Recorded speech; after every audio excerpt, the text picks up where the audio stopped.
pork is nicely charring, so I'm going to turn that as well. So yeah, my dad used to get the bushel of clams, and we'd sit and shuck the clams, and he'd make this incredible cocktail sauce that I still make to this day. And we'd have such a good time. We'd pull a old radio out, and it was just a wonderful experience. Now, that pork, we need to make what was the marinade that pork sat in that you did not see. So we are going to take some garlic, and remember the movie Goodfellas? Big Paulie was in jail and he was slicing the garlic with a razor blade, so thin. Well, we're gonna do that, but instead of doing it like Big Paulie did, one slice at a time, we're gonna slice it up pretty quickly, because I don't have a whole lot of time here to do the same kind of slicing. And actually, when Big Paulie was in jail, he had nothing but time, so I guess that was a real time passer for him.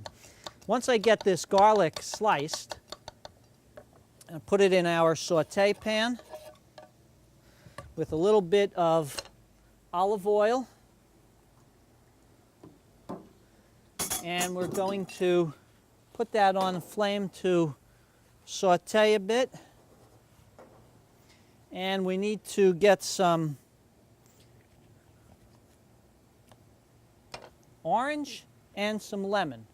But what I need to do first is I want to get some zest. See how I'm scraping the zest from this orange? You can see it all coming in the zester. Of course, you get zest from a zester. And we want some lemon zest as well.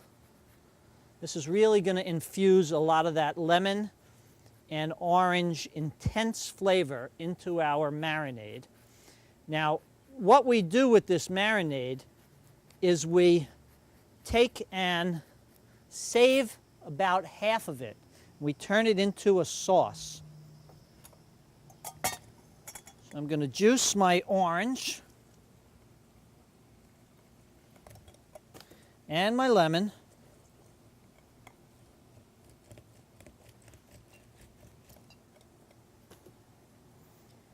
And when that garlic starts to cook,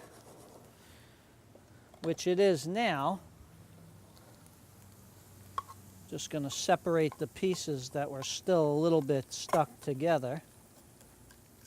See, Big Paulie would yell at me now, and he'd tell me if you cut it with the razor blade, it would be nice and thin, it wouldn't have stuck together. Also, for our sauce, I think I'm going to take a couple of cherries. Just pull these apart, cut them right in half, and pull the pit right out of them.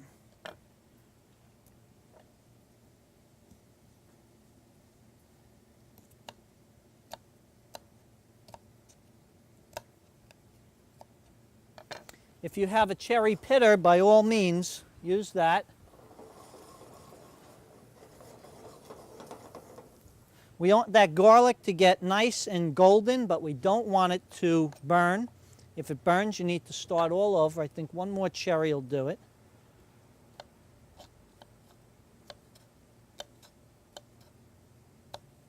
You see what's going on in our grill here. We need to give those peppers a flip.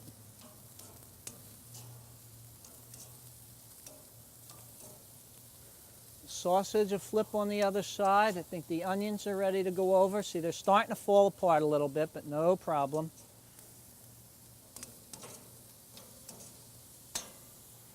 And our pork, turn that over. And we're going to rotate the steak since we've gotten the nice grill marks on that one side.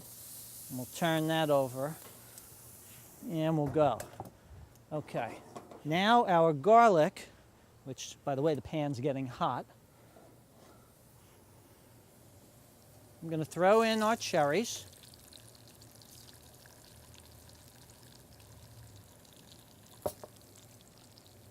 Throw in our zest.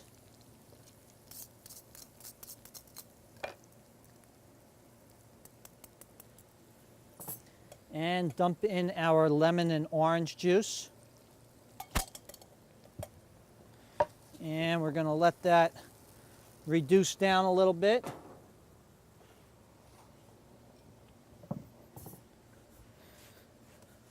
And now, I'm actually going to flip that over. It's an easy way to clean it. I have some wonderful tomatoes that I'm simply going to, actually, I forgot to bring a bowl out, so we'll just use that. Orange, yellow, and red tomatoes. Red tomatoes, actually picked from our friend's house, Joan and Ray. They go away every year. We watch the house. They have a pool, so we keep an eye on the pool, and we keep an eye on the garden. So that, to me, means I get to pick whatever is ready in the garden. So we got some wonderful little cherry tomatoes from the garden.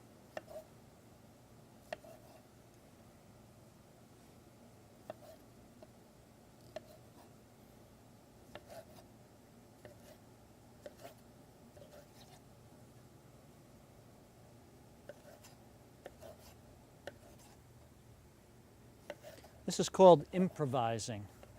If you don't have the proper equipment, you improvise. And as I'm cutting, my mind's racing 100 miles an hour, and immediately seeing that that little receptacle from the citrus squeezer is just going to be too small for what I had in mind. So I've got another plan actually here. We'll move these couple of pieces of onion. Clean that off a little bit. Nothing but a little bit of cherry, which won't hurt anything. I'm going to put our tomatoes right on there.